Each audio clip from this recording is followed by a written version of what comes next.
The Roman Republic in the 1st century BC was a power unlike any other.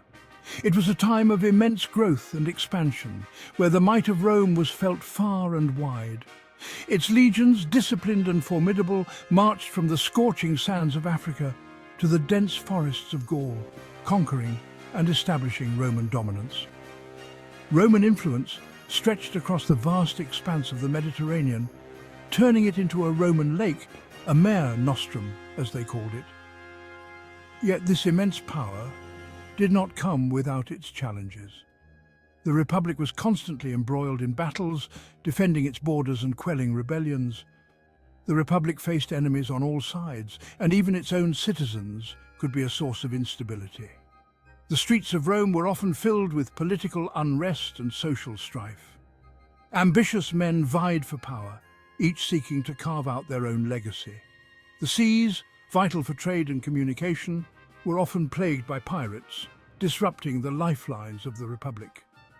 It was in this tumultuous era that a young Julius Caesar, not yet the legendary general and statesman, would have an encounter that would shape his destiny. He was a rising star, full of ambition and promise. This was not a battle against a rival general or a political struggle in the Forum. It was something far more personal and unexpected. And for a man of Caesar's ambition, far more humiliating capture by pirates.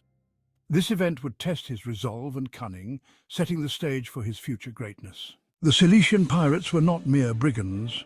They were a well-organized force, operating from the rugged coastline of Cilicia in what is now southern Turkey. Their ships, swift and maneuverable, terrorized merchant vessels throughout the eastern Mediterranean. Roman commerce, the lifeblood of the Republic, suffered greatly at their hands. The pirates' motives were simple: profit and power. They raided ships, took hostages for ransom, and extorted protection money from coastal communities. Rome, preoccupied with internal struggles and wars on multiple fronts, struggled to contain the pirate threat. This inaction only emboldened the Cilicians, who grew bolder and more audacious in their raids. In 75 BC, Julius Caesar, then in his mid-20s, was sailing to Rhodes to further his education in rhetoric and philosophy. This journey was not just a simple trip. It was a significant step in his quest for knowledge and personal growth.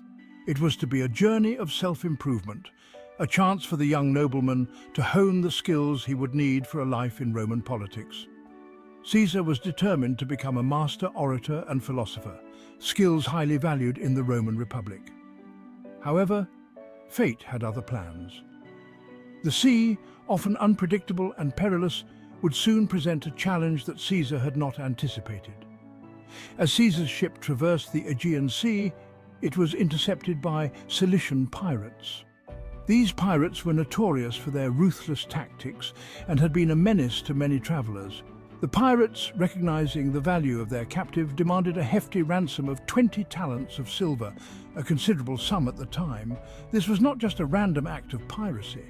It was a calculated move to exploit Caesar's noble status. For Caesar, this capture was a profound humiliation. He was not just any Roman. He was a member of the prestigious Julian clan, a family with a storied history and significant influence in Roman society. He, a rising star in Roman politics, was now at the mercy of common criminals. This was a stark contrast to the life of privilege and power he was accustomed to. Yet, if the pirates expected fear or despair from their captive, they were sorely mistaken. Caesar, even in captivity, displayed a remarkable level of confidence and defiance, traits that would later define his legendary career. Caesar, far from cowering, treated his captors with a mixture of disdain and amusement. He was not the kind of man to be easily intimidated, even in the face of danger. He reportedly chided them for their low ransom demand, insisting he was worth at least 50 talents. This bold declaration was not just a boast, but a reflection of his unshakable self-belief. He participated in their games and exercises, all the while treating them like subordinates rather than captors. His demeanor was so commanding that it seemed he was the leader, not the prisoner. He even read his speeches and poems to them, allegedly laughing when they failed to appreciate his work. His confidence was unwavering, and he used every opportunity to assert his intellectual superiority. The pirates, initially amused by their captive's audacity, soon found themselves perplexed and even intimidated by him. They had never encountered a prisoner who behaved with such audacious confidence. Caesar, despite his situation, carried himself with an air of authority and confidence that belied his circumstances. His presence was so commanding that it overshadowed the fact that he was in chains. He seemed less like a prisoner and more like a ruler waiting to reclaim his throne. His time in captivity was not marked by fear or submission, but by a display of unyielding spirit and leadership.